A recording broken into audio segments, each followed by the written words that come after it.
आज से class 11th का नया सीरीज शुरू हो रहा है बच्चा, जिसमें हम लोग फिजिक्स का बहुत बेसिक से लेवल तक का कंसेप्ट डिस्कस करेंगे, साथ ही साथ क्वेश्चन भी डिस्कस करेंगे। ये वन शॉट वीडियो नहीं होने वाला है, क्योंकि वन शॉट वीडियो आपका रिवीजन के लिए काम आएगा। हो सकता है एक चैप्टर का 3 से 4 वीडियो, कम से कम 3 वीडियो में हम कंप्लीट करेंगे हर चैप्टर को, और साथ ही साथ 3 वीडियो के बाद एक हमारा आंसर वाला वीडियो होगा, जिसमें कि इम्पॉर्टेंट क्वेश्चन का आंसर, साथ ही साथ प्रीवियस ईयर क्वेश्चन जो पूछा जाता है हर एक स्कूल में, ठीक है, जो इम्पोर्टेंट क्वेश्चन होगा वो हम लोग डिस्कस करेंगे। तो चलिए स्टार्ट करते हैं। बहुत बेसिक से हम लोग बात करेंगे, बहुत बेसिक से स्टार्ट करेंगे। आपको पेन पेपर लेकर के बैठना है बच्चा। स्टार्ट करते हैं किससे? इंट्रोडक्शन से। आप पढ़ रहे हो फिजिक्स, तो आपको फिजिक्स के बारे में जानना जरूरी है कि भैया फिजिक्स होता क्या है। तो जो भी आपको जो आइडिया है, आप नीचे कमेंट बॉक्स में कमेंट करके बोल सकते हो कि फिजिक्स मतलब आप क्या समझते हो। वैसे मैं बता दूं आपको कि फिजिक्स साइंस का वैसा ब्रांच है जिसमें कि हम नेचर और फेनोमेना ऑफ नेचर के बारे में पढ़ते हैं। मतलब नेचर के बारे में, और नेचर में जो कुछ हो रहा होता है, जो घटना कर्म हो रहा होता है, वो कैसे हो रहा होता है, किस कारण से हो रहा होता है, उसके पीछे कारण क्या है। जैसे दिन का होना, रात का होना, अभी मैं बोल रहा हूँ, ये आवाज कैसे निकलना, फैन देखो यहाँ चल रहा है, ये फैन क्यों मूव कर रहा है, बल्ब क्यों जलता है, ठीक है, हम खड़े क्यों हैं, ये पेन से जब हम लिखते हैं तो क्यों लिखा जा रहा है, इसके पीछे का कारण क्या है। मतलब हर चीज का कारण का यहाँ पे हम लोग क्या करेंगे? एनालिसिस करेंगे। किसमें? फिजिक्स में। फिजिक्स जो घटना कर्म होता है उसका कारण कहाँ पढ़ते हैं हम लोग बच्चा? फिजिक्स में। क्यों हो रहा है, किस इसके पीछे का कारण क्या है, इसके पीछे का साइंस क्या है, ये किसमें हम लोग देखते हैं? फिजिक्स में देखते हैं। आई होप समझ में आ गया होगा कि फिजिक्स क्या है। Physics basic law of nature और नेचुरल फेनोमिना को बताता है। ठीक है, चलिए बहुत अच्छा। अब आते हैं, फिजिक्स को दो डोमेन में हम लोग डिवाइड करते हैं बच्चा। एक होता है मैक्रोस्कोपिक डोमेन और एक होता है माइक्रोस्कोपिक डोमेन। माइक्रोस्कोपिक डोमेन जो हम लोग नेकेड आई से देख सकते हैं, ठीक है, और माइक्रोस्कोपिक डोमेन क्या होता है? जिसको हम लोग नेकेड आई से नहीं देख सकते। बहुत स्मॉल पार्टिकल्स, बहुत छोटे छोटे चीजों के बारे में जो हम लोग डिस्कस करते हैं, उसको माइक्रोस्कोपिक डोमेन बोलते हैं। अच्छा, मैक्रोस्कोपिक डोमेन को हम लोग क्लासिकल फिजिक्स भी बोल सकते हैं, और माइक्रोस्कोपिक डोमेन को हम लोग क्वांटम मैकेनिक्स भी बोलते हैं। क्लियर है? ये बहुत बेसिक चीज है। ये बेसिक चीज हम लोग इसलिए डिस्कस कर रहे हैं क्योंकि जब आप फिजिक्स शुरू करते हो तो आपको ये सब जानकारी होना बहुत जरूरी है। अब आते हैं फिजिक्स का जो डिफरेंट डिफरेंट डिसिप्लिन है, डिफरेंट डिफरेंट पार्ट्स है, कैटेगरी है, उसको हम लोग डिस्कस करते हैं। देखिए, हम लोग इसमें फिजिक्स में मैकेनिक्स पढ़ते हैं। मैकेनिक्स किसको बोलते हैं बच्चा? जो ऑब्जेक्ट मोशन में हो, और मोशन में कैसा मोशन में? मतलब जिसका स्पीड बहुत कम हो। स्पीड बहुत कम हो, लाइट का स्पीड बहुत ज़्यादा होता है, लेकिन व्हीकल्स का या हम लोग जो चलते हैं, दौड़ते हैं, गाड़ी दौड़ता है, ट्रेन चलता है, ये सब क्या है बच्चा? ये सब मोशन वाला बॉडी है, लेकिन इसका मोशन लाइट के रिस्पेक्ट में बहुत कम होता है, इसीलिए हम लोग इसको मैकेनिक्स के कैटेगरी में रखते हैं। थर्मोडायनेमिक्स क्या है? थर्मोडायनेमिक्स आपका मैक्रोस्कोपिक डोमेन में आता है, जिसमें हम लोग हीट से रिलेटेड बात करते हैं, एनर्जी से रिलेटेड बात करते हैं। कैसा एनर्जी? इंटरनल एनर्जी, ठीक है। ऑप्टिक्स, ऑप्टिक्स में हम लोग किसका बात करते हैं बच्चा? लाइट का प्रोपोगेशन से रिलेटेड हम लोग बात करते हैं। उस ब्रांच को हम लोग क्या बोलते हैं? ऑप्टिक्स बोलते हैं। इलेक्ट्रोडायनेमिक्स, ये देखो, ये फिजिक्स को अलग अलग पार्ट्स में डिवाइड किया गया है, यही चीज मैं आपको बता रहा हूँ। इलेक्ट्रोडायनेमिक्स क्या है? इलेक्ट्रिक और मैग्नेटिक फेनोमेना, जिसमें हम लोग पढ़ते हैं इलेक्ट्रिक फील्ड के बारे में, इलेक्ट्रिसिटी के बारे में, मैग्नेटिक फील्ड, मैग्निफिकेशन के बारे में पढ़ते हैं, उसको हम लोग इलेक्ट्रोडायनेमिक्स बोलते हैं। क्वांटम मैकेनिक्स को बोलते हैं, जो हम लोग नेकेड आई से नहीं देख सकते, हमने बताया था, मतलब पार्टिकल्स के अंदर का पार्ट, इलेक्ट्रॉन, प्रोटॉन, न्यूट्रॉन, उसका प्रॉपर्टी जो होता है उसको हम लोग क्वांटम मैकेनिक्स, मतलब सब एटॉमिक पार्टिकल्स के बारे में जब हम पढ़ते हैं उसको हम लोग क्वांटम मैकेनिक्स में रखते हैं। रिलेटिविटी क्या होता है बच्चा? मोशन ऑफ पार्टिकल्स, जब बहुत मोशन ऑफ पार्टिकल्स, किसी भी पार्टिकल्स का मोशन जब बहुत बहुत हाई हो, तो उसको हम लोग रिलेटिविटी के कैटेगरी में, डोमेन में रखते हैं। क्लियर? किसमें? फिजिक्स में। ये सब बेसिक बेसिक जो चीजें हैं ये जानना जरूरी है, क्योंकि आपको अगर ये नहीं पता कि भैया फिजिक्स में हम लोग ये जो पार्ट है कितना डोमेन में डिवाइड किया गया, तो आप फिर पढ़ने का क्या मतलब? इंपॉर्टेंस जानना बहुत जरूरी है। ठीक है, अब हम लोग आते हैं नेक्स्ट जो देखेंगे हम लोग, नेक्स्ट देखेंगे बच्चा फिजिकल क्वांटिटी। तो फिजिकल क्वांटिटी होता क्या है, समझना बात को। फिजिकल क्वांटिटी हर जगह फिजिक्स में आप देखोगे भैया physical quantity physical quantity physical quantity, लेकिन आज तक अगर आप फिजिकल क्वांटिटी का मतलब नहीं जान पाए, मतलब कहीं ना कहीं फिजिक्स में आपको प्रॉब्लम है। तो फिजिकल क्वांटिटी का मतलब समझो। फिजिकल क्वांटिटी वैसा क्वांटिटी को बोलते हैं जिसमें जिसमें या फिर जिसको हम मेजर कर सकें। मेजर किस में कर सकते हैं बच्चा, नंबर में मेजर कर सकते हैं। और नंबर में मेजर कर सकते हैं, जैसे हम बोल सकते हैं कि भैया मेरा मास क्या है, तो 60 केजी। तो देखो यहाँ हम जो मास है इसको हम नंबर में मेजर कर पाए, 60 केजी बोले, मतलब 60 क्या है, नंबर में हो गया, और साथ ही साथ एक यूनिट भी लग गया 60। अगर हम सिर्फ बोलते मेरा मास 60 है, तो क्या ये मेजरमेंट सही तरीका से होता, नहीं होता। 60 ग्राम है, 60 डेसीग्राम है, 60 किलोग्राम है, 60 क्विंटल है क्या। तो यूनिट भी मेजरमेंट में बहुत जरूरी है। तो हम क्या बोल सकते हैं फिजिकल क्वांटिटी को, फिजिकल क्वांटिटी उस क्वांटिटी को बोलते हैं जिसको हम मेजर कर सकते हैं नंबर में, और नंबर का क्या होगा, यूनिट होगा। वैसा सभी क्वांटिटी को हम फिजिकल क्वांटिटी बोलते हैं, जैसे मास है, वेट है, फोर्स है, टाइम है, ठीक है, ये सब क्या है हमारा फिजिकल क्वांटिटी। फिजिक्स में हम लोग जितना भी क्वांटिटी पढ़ते हैं वो सारा क्वांटिटी हमारा कैसा क्वांटिटी है बच्चा, physical quantity. Non physical quantity क्या है, फिर इसका जो एक और उदाहरण है कि नॉन फिजिकल क्वांटिटी। फिर नॉन फिजिकल क्वांटिटी क्या होता है, नॉन फिजिकल क्वांटिटी क्या होगा, वैसा क्वांटिटी जिसको हम मेजर नहीं कर सकते हैं। किस में मेजर नहीं कर सकते, नंबर में। जैसे अभी मेरे पेट में दर्द हो रहा है, मान लेते हैं कि मेरे पेट में दर्द हो रहा है, तो भैया डॉक्टर के पास जाएंगे, बोलेंगे कि मेरे पेट में सर दर्द हो रहा है, तो डॉक्टर बोलेगा कितना दर्द हो रहा है, तो हम क्या बोलेंगे 2 केजी का दर्द हो रहा है। बहुत तेज दर्द हो रहा है, तेज मतलब क्या, कुछ भी नहीं, तेज मतलब कोई नंबर में तो इसको मेजर नहीं कर सकते। या फिर अगर कुछ हल्का दर्द हो रहा है तो हम बोल सकते हैं भैया मेरे पेट में मीठा मीठा दर्द हो रहा है। मतलब मीठा मीठा दर्द मतलब क्या, थोड़ा थोड़ा दर्द। थोड़ा में कितना, 1 ग्राम का, 10 ग्राम का, ये पता नहीं, कोई पैरामीटर नहीं है इसको मेजर करने का, जस्ट ये एक फीलिंग है। तो जो फीलिंग होता है ना वो फिजिकल क्वांटिटी में नहीं आता है। जैसे दर्द होना, दुख होना, प्यार आना। आपसे कोई पूछेगा कि बताओ तुम मम्मी पापा से कितना प्यार करते हो, तो क्या बोलोगे, 1 क्विंटल प्यार करते हैं, 1 किलोमीटर तक प्यार करते नहीं, उसको नंबर में मेजर नहीं कर सकते हम। कोई भी भावना का चीज, भावनात्मक चीज नंबर से मेजर नहीं कर सकते। वो फिजिक्स में नॉन फिजिकल क्वांटिटी का कोई जिक्र नहीं है, ये साइकोलॉजी में आपको पढ़ना पड़ेगा। अगर आप 11वीं 12वीं के बाद अगर आपको फिजिक्स, केमिस्ट्री, बायोलॉजी, मैथ से प्यार खत्म हो जाएगा तो आप साइकोलॉजी ले लेना, वहां पर आपको नॉन फिजिकल क्वांटिटी के बारे में पढ़ना पड़ेगा। और आज अक्सर बच्चों को इसमें मजा आता है नॉन फिजिकल क्वांटिटी के बारे में पढ़ना, दुख, दर्द, प्यार, लव, यही सब है ना, गलत कि सही। तो क्या नॉन फिजिकल क्वांटिटी में क्या हो जाएगा, sadness, happiness, pain, love, hate, fear, etcetera, बहुत सारा चीज है जिसको हम लोग मेजर नहीं कर सकते हैं, किसमें, नंबर में। समझ में आ रहा है ना। चलिए, तो अब यहां बात करते हैं बच्चा कि जो फिजिकल क्वांटिटी है उसका कुछ एग्जांपल, बहुत सारा। अगर आपसे टाइम पूछे, टाइम क्या है, बोलोगे 10 AM PM, तो 10 यहाँ नंबर में मेजर कर सकते हैं ना। तो अब फिजिकल क्वांटिटी के एग्जांपल जैसे फोर्स, डिस्टेंस, डिस्प्लेसमेंट, ये सब क्या है बच्चा हमारा फिजिकल क्वांटिटी, एक्सेट्रा, बहुत सारा। जितना फिजिक्स में आप टर्म देखोगे सब फिजिकल क्वांटिटी। अब फिजिकल क्वांटिटी को हम 2 पार्ट्स में क्या करते हैं, डिवाइड करते हैं। एक होता है फंडामेंटल क्वांटिटी और दूसरा होता है बच्चा डिराइव क्वांटिटी। एक होता है फंडामेंटल क्वांटिटी और दूसरा होता है डिराइव क्वांटिटी। तो याद रखना, फंडामेंटल क्वांटिटी कैसा क्वांटिटी, जो एकदम उसका कोई तोड़ नहीं है, उससे उसको हम ब्रेक नहीं कर सकते। फंडामेंटल क्वांटिटी से ही डिराइव क्वांटिटी बनता है। समझ में आ रहा है ना, जो इंडिपेंडेंट हो, जो क्या हो, इंडिपेंडेंट हो, जो दूसरे के हेल्प से नहीं बना हो, उसको फंडामेंटल बोलते हैं।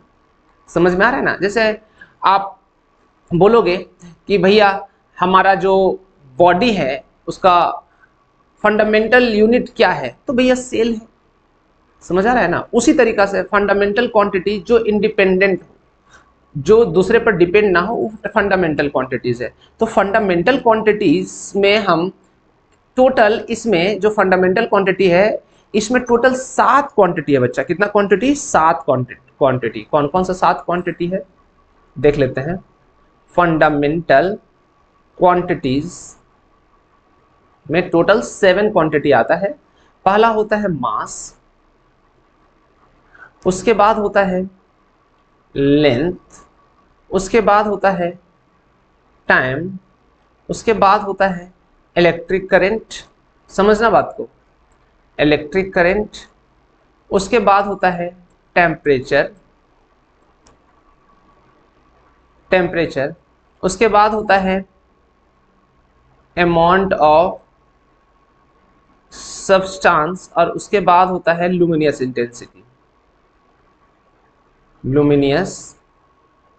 इंटेंसिटी। ये फंडामेंटल क्वांटिटी है। Mass, length, time, electric current, temperature, amount of substance और लुमिनियस इंटेंसिटी। यही 7 फंडामेंटल यूनिट से मिल करके डिराइव क्वांटिटी बनता है। ठीक है, यही 7 हमारा फंडामेंटल यूनिट है, क्वांटिटीज है, और इसी से मिल करके हमारा क्या बनता है? डिराइव क्वांटिटी बनता है या डिराइव यूनिट बनता है। तो अच्छा, मास का जो फंडामेंटल क्वांटिटी है उसका जो यूनिट है वो क्या होगा? केजी। लेंथ का क्या होगा? मीटर। टाइम का क्या होगा? सेकेंड। इलेक्ट्रिक करंट का क्या होता है? एम्पियर। टेम्परेचर का क्या होता है? केल्विन, जिसको हम लोग मेजर करते हैं। अमाउंट ऑफ सब्सटेंस का क्या होता है? मोल। और लुमिनस इंटेंसिटी का क्या होता है? कैंडिला, जिसको डिनोट करते हैं सीडी से। अच्छा, मास का किलोग्राम, केजी इसे डिनोट करते हैं। लेंथ का मीटर, स्मॉल एम से। टाइम का सेकेंड, इसको सेकेंड एस से डिनोट करते हैं। इलेक्ट्रिक करंट का एम्पियर, कैपिटल ए से डिनोट करते हैं। टेम्परेचर को केल्विन, कैपिटल के से। इसको एमओएल, मोल से डिनोट करते हैं, इसका फुल फॉर्म एमओएल ही होता है। लुमिनस इंटेंसिटी सीडी से। बहुत ज़्यादा यूज नहीं होगा लुमिनस इंटेंसिटी, लेकिन फिर भी आपका 7 फंडामेंटल यूनिट है, इसको जानना बहुत जरूरी है। यहाँ तक कोई दिक्कत है तो बताइए भैया, कोई प्रॉब्लम है, कोई तकलीफ है तो यहाँ तक बताइए। कोई तकलीफ नहीं, चलिए नेक्स्ट आते हैं अब हम लोग। फंडामेंटल क्वांटिटी से ही ना मिल करके बनाए बच्चा डिराइव क्वांटिटी। तो डिराइव क्वांटिटी मान लो, अब यहाँ समझो डिराइव क्वांटिटी। देखिए चलो दूसरा स्लाइड में ओपन कर लेता हूँ, ठीक है। तो डिराइव क्वांटिटी जैसे समझो स्पीड हमारा फंडामेंटल क्वांटिटी नहीं है, डिराइव क्वांटिटी है। कैसे? स्पीड किससे बना है? Distance by time. स्पीड किससे बना है? Distance by time. Speed distance by time. कोई दिक्कत? तो देखिए डिस्टेंस यहां देख रहे हो ना, मतलब लेंथ। डिस्टेंस मतलब लेंथ अब, और टाइम तो हमारा फंडामेंटल है, डिस्टेंस भी मतलब लेंथ भी हमारा फंडामेंटल है। तो देखो ये हमारा क्या हो गया? ये दोनों फंडामेंटल है, और इसी ये दोनों के मिल करके हमारा क्या बना? डिराइव बना, डिराइव्ड। अब यहाँ डिस्टेंस को डिस्टेंस को किससे मेजर करते हैं बच्चा? मीटर से। और टाइम को किससे मेजर करते हैं? सेकेंड से। देख रहे हो ना, डिराइव यूनिट बन गया ये मीटर पर सेकेंड। मीटर पर सेकेंड को हम क्या लिख सकते हैं? एम मीटर पर सेकेंड। इसको हम ऐसे भी लिख सकते हैं m s raise to the power -1। यहां तक कोई दिक्कत, परेशानी, तकलीफ? चलो अब यहां पर देखिए दूसरा, अगर हम बात करें एक्सेलरेशन 9th में ये सब पढ़ चुके हो, इसीलिए हम ये ले रहे हैं। Change in velocity v minus you by T, देख रहे हो ना। तो एक्सेलरेशन हमारा क्या है? डिराइव क्वांटिटी है, और v minus you by T fundamental quantity है। क्योंकि एक्सेलरेशन किस पे डिपेंड है? फंडामेंटल क्वांटिटी पे डिपेंड है। देखो v minus you by T, इसका क्या होता है? मीटर पर सेकेंड स्क्वायर। वेलोसिटी का मीटर, और तुम्हारा एक्सेलरेशन का मीटर पर सेकेंड, और एक्सेलरेशन का v minus you by T. तो वेलोसिटी का क्या होता है? मीटर पर सेकेंड, और टाइम का क्या होता है? सेकेंड। तो इसका यूनिट क्या हो जाएगा? मीटर पर सेकेंड स्क्वायर। आई होप समझ में आ रहा होगा कि किस तरह से फिजिकल क्वांटिटी को हम लोग 2 पार्ट्स में डिवाइड करते हैं। एक होता है फंडामेंटल क्वांटिटी और दूसरा होता है डिराइव क्वांटिटी। क्लियर है? बहुत अच्छा, यहाँ तक कोई दिक्कत नहीं। अब मेजरिंग प्रोसेस देखिए, यहाँ पे मेजरिंग प्रोसेस क्या है? जब हम कोई भी चीज को मेजर करते हैं, मतलब कंपेयर करते हैं, ठीक है, तो कंपेयर करते हैं, किसमें कंपेयर करते हैं बच्चा? सेम काइंड ऑफ यूनिट में, सेम काइंड में कंपेयर करते हैं, ठीक है। तो मेजर करने के लिए हमको नंबर भी चाहिए होता है और साथ ही साथ यूनिट भी चाहिए होता है। यूनिट क्या? यूनिट मतलब भाई अगर हम आपसे पूछें कि बताओ यहाँ से आपका स्कूल का दूरी या आपके घर से आपका स्कूल का दूरी क्या है, तो अगर आप बोल दोगे 10, तो 10 क्या? 10 मीटर, 10 किलोमीटर, क्या 10 आपका सेंटीमीटर, 10 मिलीमीटर, क्या? तो हम एक यूनिट के साथ रिप्रेजेंट करना हमको बहुत जरूरी है। इसलिए मेजरिंग प्रोसेस क्या होता है? Comparing of physical quantity with standard amount of same kind of unit, उसको हम लोग क्या बोलते हैं? मेजरिंग प्रोसेस बोलते हैं। जैसे आप यहाँ पर देख पा रहे होगे, मेजर करने के लिए एक नंबर भी चाहिए और यूनिट भी चाहिए, ठीक है, समझ में आ रहा है? कोई दिक्कत? जैसे इस बॉक्स का मेजर करना है तो भैया ये बॉक्स क्या? 5, एक नंबर हो गया, 5 हमारा क्या हो गया? नंबर। और दूसरा, अगर हम इसको 5 कुछ यूनिट नहीं लगाएं तो हमको समझ नहीं आएगा, इसलिए हमको क्या लिखना पड़ेगा? 5 मीटर। क्या लिखना पड़ेगा? 5 मीटर। तो 5 हमारा नंबर है और मीटर हमारा यूनिट है, जिसको नंबर को हम एन से डिनोट करते हैं और मीटर को हम यू से डिनोट करते हैं, मतलब यूनिट को हम यू से डिनोट करते हैं। अब हम लोग जो डिफरेंट यूनिट्स है उसको समझेंगे बच्चा। हम लोग टोटल, हमें जो क्लास 11th में है 3 डिफरेंट यूनिट पढ़ना है। वो है एक सीजीएस, एक एफपीएस और एक एमकेएस। सीजीएस मतलब क्या होता है? सेंटीमीटर, जी फॉर ग्राम और एस फॉर सेकेंड। ये कहाँ का यूनिट है बच्चा? ये कहाँ का सिस्टम है? ये फ्रांस का सिस्टम है। अच्छा, उसके बाद हम लोग पढ़ेंगे एफपीएस। एफपीएस का फुल फॉर्म क्या होता है? Foot, P for pond, S for second.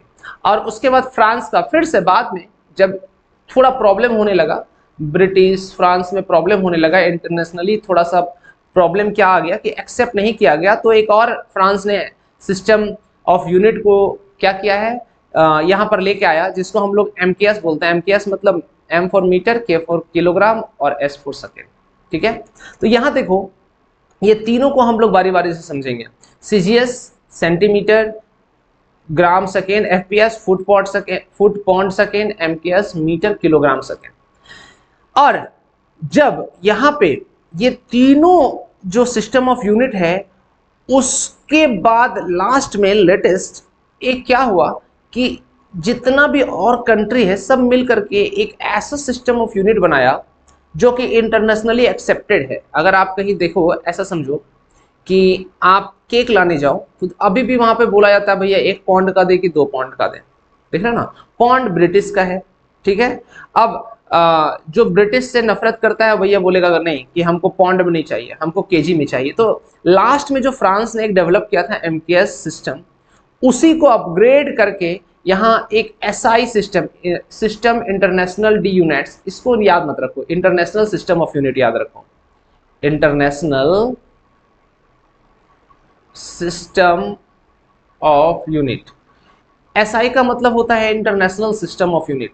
मतलब एसआई यूनिट क्या हो गया? एक ऐसा यूनिट सारा फिजिकल क्वांटिटी का डिराइव किया गया जो कि पूरा जितना भी कंट्री है पूरा वर्ल्ड में वो एक्सेप्टेड है। क्या है? पूरा वर्ल्ड में एक्सेप्टेड हो, उसको हम एसआई यूनिट बोलते हैं। तो हम लोग मेनली जो है अभी जो यूज करते हैं फिजिकल क्वांटिटी या फिजिक्स में पढ़ने के लिए, हम लोग एसआई यूनिट यूज करते हैं। लेकिन फिर भी आपको जानना जरूरी है कि सीजीएस, एफपीएस और एमकेएस है क्या। तो चलो बारी बारी से हम लोग आते हैं, यूनिट के बारे में भी पढ़ेंगे, ठीक है। तो अच्छा, जो 7 बेसिक यूनिट हमने बताया था, जो अभी हमने आपको ऑलरेडी बता दिया है, ठीक है, उसको यहाँ पे आप इसका स्क्रीनशॉट ले सकते हो। मैं थोड़ा सा किनारे हट जाता हूँ, आप इसको स्क्रीनशॉट ले लो, जो आपके लिए बेहतर होगा पढ़ने के लिए, है ना। तो अब हम लोग 2 और सप्लीमेंट, अच्छा, बेसिक फंडामेंटल यूनिट के बाद हम लोग 2 सप्लीमेंट्री यूनिट को अभी हम डिस्कस करना अभी यहाँ पे छूट गया था, तो हम लोग अभी डिस्कस कर लेते हैं। एंगल्स को हम लोग मेजर करते हैं अभी तक किसमें? डिग्री में। लेकिन क्लास 11th में हम लोग एंगल्स को डिग्री में ना मेजर करके हम लोग इसको रेडियन और स्टेरेडियन में मेजर करेंगे, ठीक है। तो यहाँ पर देखिए, इसको हम किस कैटेगरी में हम लोग जानते हैं बच्चा रखते हैं? सप्लीमेंट्री एसआई यूनिट में रखते हैं। तो देखो, प्लेन एंगल, जैसे मान लीजिए ये देखो, ये देख रहे हो ना, ये जो एंगल है, ये जो एंगल है, ये एंगल हमारा थीटा है। तो इस और ये जो एंगल जो बना हुआ है, यहाँ देखिए, ये एक सर्कल में बना लेता हूँ, ठीक है। ये सर्कल, ये बहुत अच्छा सर्कल नहीं बना है, इसको माइंड मत कीजिएगा। इसी एंगल को हम लोग थीटा बोलते हैं, ठीक है। अच्छा, ये जो एंगल है, इस एंगल को मेजर कैसे करेंगे? डिग्री में। अभी तक यही ना करते थे, लेकिन अब हम लोग किस में करेंगे बच्चा? हम लोग इसको करेंगे रेडियन में, रेडियन में। तो रेडियन में कैसे? इसको शॉर्ट फॉर्म में आर एडी बोलते हैं। तो देखो, theta is equal to L by R. L मतलब क्या है यहाँ पे? लेंथ। चलो, theta is equal to length of arc, length of arc by radius, by radius. ये देखिए, ये हमारा क्या पोर्शन है? ये लेंथ ऑफ आर्क है, ये लेंथ ऑफ आर्क है एल, और ये देखो यहाँ, ये जो है वो रेडियस है। तो हम यहाँ पे एक फार्मूला मेरा हो गया, theta is equal to L by R. याद रखना, यहाँ से अगर हमको लेंथ निकालना है तो लेंथ इज इक्वल टू क्या हो जाएगा? थीटा आर या आर थीटा, यही हो जाएगा। अब जो यहाँ थीटा है जो है, इसको हम लोग किस में मेजर करेंगे बच्चा? रेडियन में मेजर करेंगे। किसमें? रेडियन में।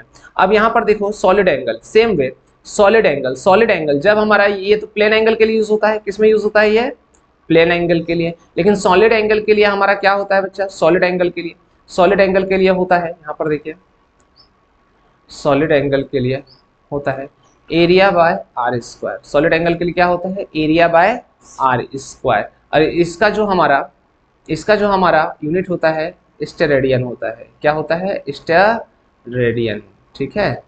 यहाँ देखिए लिखा हुआ है, एस आर से हम लोग इसको डिनोट करते हैं।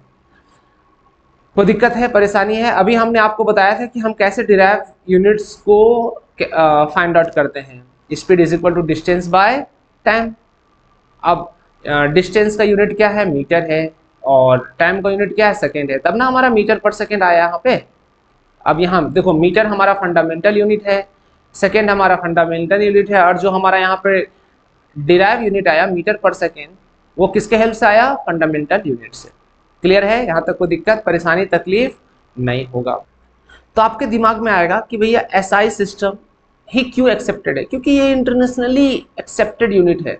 जितना भी हम लोग जो यूनिट अभी फिजिक्स में पढ़ते हैं, उसमें एसआई यूनिट इसलिए यूज करते हैं कि आप मान लो अभी इंडिया में हो, आप हो सकता है हायर एजुकेशन के बाद आप जॉब करने या कुछ और काम से आप कहीं फॉरेन में चले गए, और अगर आपको एसआई सिस्टम, एसआई यूनिट नहीं पता होगा, तो वहाँ पे आपका लैंग्वेज को, आपका टर्म्स को, आपका जो कम्युनिकेशन है, या फिर आप जो बोलना चाह रहे हो, आप जो इंफॉर्मेशन एक्सचेंज करना चाह रहे हो, उनको समझ में नहीं आएगा। इसीलिए एसआई सिस्टम इंपॉर्टेंट है कि हर लोग हर जगह पे इस चीज़ों को, फिजिकल क्वांटिटी का यूनिट को क्या कर सकता है? समझ सकता है, चाहे वो किसी भी क्षेत्र में हो, ठीक है। अब यहाँ पर देखिए, उसके बाद ये जो एसआई सिस्टम में हम लोग जो पावर ऑफ 10 को यूज करके हम लोग क्या कर सकते हैं? बड़ा बड़ा वैल्यू को भी फाइंड आउट कर सकते हैं। पावर ऑफ 10 किसमें ये होता है बच्चा? एसआई सिस्टम में होता है। अच्छा, ये हम एक्सेप्टेड, यहाँ पर मतलब ये वर्ल्ड वाइड एक्सेप्टेड है, ये तो हमने बताया ही आपको, समझ आ रहा है? चलिए, और दूसरी बात है कि इसमें कोई किसी तरह का किसी भी system, SI system, SI unit जब हम लोग बात करते हैं, तो किसी भी कंट्री वाला को स्पेसिफिक ये फील नहीं होता है कि हम दूसरे कंट्री वाला को फॉलो कर रहे हैं। जैसे मान लो अगर हम सीजीएस यूनिट को क्या करेंगे? फॉलो करेंगे, तो ब्रिटिश वाला बोलेगा कि भैया उस कंट्री में सीजीएस सिस्टम फॉलो हो रहा है, मतलब फ्रांस का फॉलो हो रहा है। इसीलिए यहाँ पे कोई भेदभाव नहीं करके एसआई सिस्टम बेस्ट एक यूनिट के तौर पे हम लोग हर जगह यूज किया जाता है, ठीक है। अब आते हैं कि प्रीफिक्स ऑफ पावर 10, ये देखते हैं हम लोग प्रीफिक्स ऑफ पावर 10 होता क्या है। देखो, हम लोग जब यूज करते हैं ना प्रीफिक्स ऑफ पावर 10, डेका मतलब होता है 10 का पावर 1, हेक्टो मतलब होता है 10 का पावर 2। यहाँ ऐसे समझना, आप लोग 7-8 में भी पढ़े होगा millimetre, centimetre, decimetre, metre, decametre, hectometre, kilometre, है ना। जस्ट उसी को हम लोग यहाँ पे क्या कर रहे हैं बच्चा? थोड़ा सा अपग्रेड कर रहे हैं। लॉन्गेस्ट के लिए, लार्जर वैल्यू के लिए भी पढ़ेंगे और स्मॉलेस्ट वैल्यू के लिए भी पढ़ेंगे। तो यहाँ पर deca, hecto, kilo, mega, giga, tera. Deca मतलब 10 का पावर 1, हेक्टो मतलब 10 का पावर 2, किलो मतलब 10 का पावर 3, मेगा मतलब 10 का पावर 6, गीगा 10 का पावर 9, टेरा 10 का पावर 12। पहले इसको हम लोग समझ लेते हैं, है ना। देखो, इसको याद रखने के लिए हम आपको एक चीज बता देते हैं। मैनेमिक्स है, इंपॉर्टेंट मैनेमिक्स है, याद रखना। जैसे हम यहां पर लिखेंगे, याद रखो, याद रहेगा, दो हाथी कभी मुंबई गए थे पिज्जा ईट करने। दो हाथी कभी मुंबई गए थे पिज्जा ईट करने, ये याद रखना, मैंने मिक्स है। दो हाथी कभी मुंबई गए थे पिज्जा ईट करने। तो देखो, दो दो को यहां पे आप बोल सकते हो भैया डेका। क्या बोल सकते हो? डेका। हाथी का आप क्या बोल सकते हो? हेक्टो। क्या बोल सकते हो? हेक्टो। कभी के से शुरू हो रहा है तो इसको बोल सकते हो किलो। मुंबई एम से शुरू हो रहा है तो बोल सकते हो मेगा। गए गए जी से शुरू हो रहा है तो आप बोल सकते हो गीगा। थे टी से शुरू हो रहा है तो आप बोल सकते हो टेरा। पी पी से शुरू हो रहा है तो आप बोल सकते हो पेटा। ई ईट करे तो ई से शुरू हो रहा है तो आप बोल सकते हो इसको एग्जा। अब याद रखना, डेका डेका डेका का मतलब 10 का पावर 1, ठीक है। फिर 10 का पावर 2, 10 का पावर 3, उसके बाद मल्टीपल ले लो, 10 का पावर 6, 10 का पावर 9, 10 का पावर 12, 10 का पावर 15 और 10 का पावर 18। याद रखो, देख रहे हो ना, आसान हो गया, आसान हो गया। यहां पर देखो, यहां तक कोई दिक्कत? आपको क्या याद रखना है? दो हाथी कभी मुंबई गए थे पिज्जा ईट करने। तो दो हाथी कभी मुंबई गए थे पिज्जा ईट करने। दो मतलब D, D for deca, H for hecto, K for kilo, M for mega, G for giga, T for tera, P for peta, E for exa. अब याद रखना है, 10 का पावर 1, 10 का पावर 2, 10 का पावर 3, इसके बाद मल्टीपल शुरू हो जाता है। 10 का पावर 6, 10 का पावर 9, 10 का पावर 12, 10 का पावर 15 और 10 का पावर 18। कोई दिक्कत? ये देखो, यही चीज यहाँ पे है। यहाँ पे आई थिंक एक्सा छूट गया है, एक्सा छूट गया है ना। ई 10 का पावर 18, 10 का पावर 18। दो हाथी कभी मुंबई गए थे। पी पी पे पी भी छूट गया है, पेटा पेटा भी छूट गया। ये 10 का पावर 15 होगा। क्लियर है? समझो, इसको याद रखना, इसको जो मैं अभी आपको बताया, इसको याद रखना जरूरी है। अब सेम इसको देखो, छोटा वैल्यू के लिए, छोटा वैल्यू के लिए भी हम क्या करते हैं, आपको अभी हम एक मैनोमिक्स बताते हैं, ठीक है बच्चा। छोटा वैल्यू के लिए बताते हैं। चलो दूसरा स्लाइड में ओपन कर लेता हूं इसके लिए। आपको देखो, इसके लिए याद रखना है आपको, दीपक क्लास में माइक्रो नोट्स पढ़कर फर्स्ट आया, ठीक है। तो दीपक मतलब डी, क्लास मतलब सी। अच्छा, दीपक यहां पर आपको पूरा लिख देते हैं। दीपक डी से शुरू हो रहा है तो डेसी, क्लास सेंटी, में मिली, ठीक है। एम माइक्रो, एन नैनो, पढ़कर पेटो, फर्स्ट फेमटो, आया एटो। सेम वे यहां देखिए, यहां पर आपको, अच्छा इसका शॉर्ट फॉर्म पता है कि नहीं आपको?